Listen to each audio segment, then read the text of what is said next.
បាទនេះគឺជាប្រព័ន្ធទឹកហើយយើងឃើញមើលអាប់នោះបាទគឺជាបឹងមួយដ៏ធំ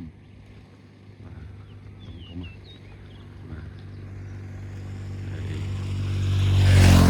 បាទយើងឃើញថាផ្លូវបាទមានប៊ីតុងហើយមានការអភិវឌ្ឍបាទទៅលើប្រព័ន្ធហេដ្ឋារចនាសម្ព័ន្ធនៅក្នុងការធ្វើដំណើរដឹកជញ្ជូនដែលយើងនៅអត់ទាន់មានគ្រប់គ្រាន់នៅប្រព័ន្ធធារាសាស្ត្រដែលអាចជួយបន្ថែមធ្វើឲ្យបងប្អូនប្រជាពលរដ្ឋយើងមានលទ្ធភាពក្នុងការធ្វើកសិកម្មឲ្យបានច្រើនដងបាទ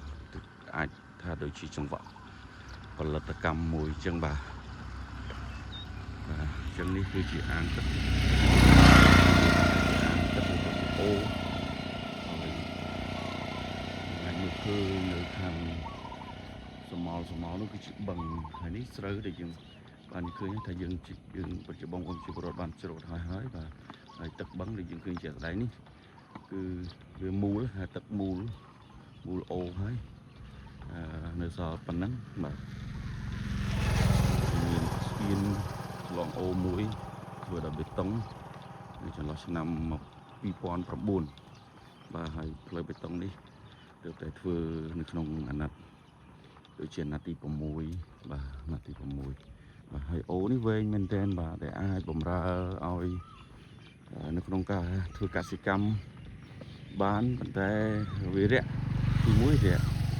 ហើយទី2ដល់ខែនេះគឺអស់ហើយទឹកបាទហើយនៅខាងនេះនៅគឺជាប្រព័ន្ធ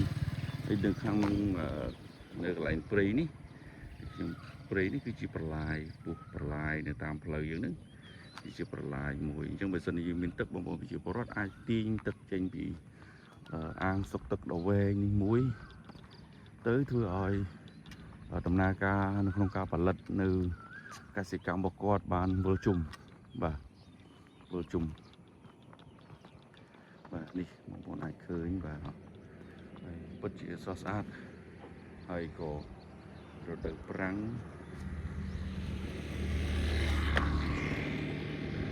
អូនេះវែងណាស់បាទអូនេះគឺ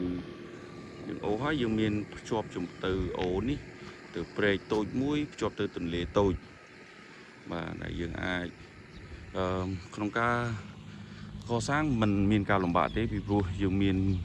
ប្រព័ន្ធភ្ជាប់គ្នារវាងអូនៅក្នុងបឹងភ្ជាប់ជាមួយនឹងស្រែហើយនឹងអូនេះក៏ភ្ជាប់ជាមួយនឹងទន្លេដែរបាទ